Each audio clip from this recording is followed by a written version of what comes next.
NFL Thanksgiving Day, 4:30 p.m. start, NFC East divisional game. We got Commanders, Cowboys. Dallas is favored by 12.5 points in this game, which is a little more than what they were favored by last week versus Carolina.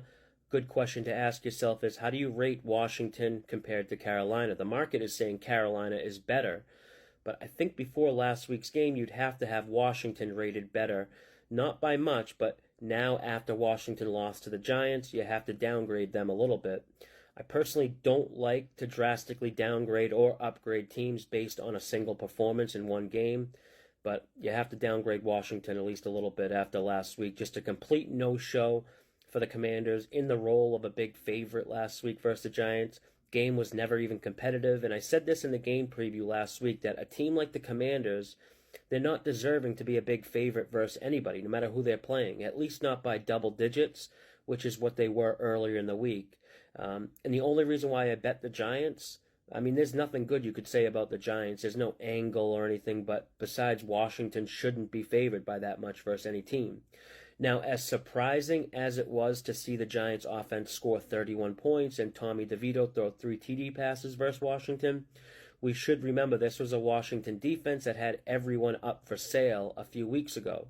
And now Washington goes on the road on a short week to face a Cowboys team that has basically been destroying teams in Washington's weight class. Outside of that Arizona game, Dallas has won big in the role of a big favorite. But anyone who's watched these videos should know what a quadruple D is, a double-digit divisional dog, and that's what we have here with Washington. The quadruple D angle is why I bet the Giants and Bears last week. Don't know if I can pull the trigger here on Washington, but I do lean towards the over in this one. Unfortunately, it's moved a ton. This total opened up 46 and has been getting pounded with sharp money on the over.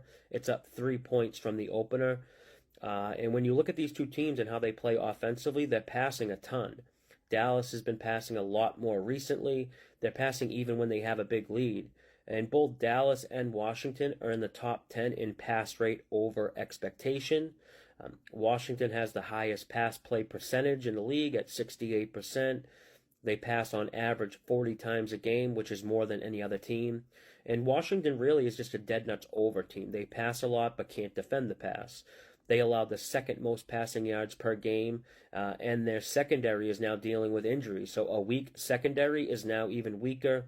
I like the over, but it is moved too much, I think, to bet it. I'm stuck on the side in this one, though. Dallas is definitely capable of blowing them out. Washington head coach Ron Rivera is likely done in Washington after this season, but there's something dangerous about a team who has a head coach that knows he's going to be fired at the end of the year. They got nothing to lose and will take chances like fake punts or going for it on 4th down. Of course, it could backfire, but when betting big underdogs, you want them kind of taking those chances. A lot of interesting player prop angles in this game. One I have already is Washington kicker Sly over 5.5 kicking points.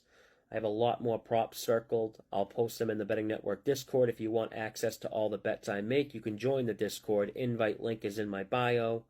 But that's it for this one. If you watch to the end, I appreciate it. Hope you have a wonderful Thanksgiving. Be safe. Don't drink and drive. There's no reason to with Uber.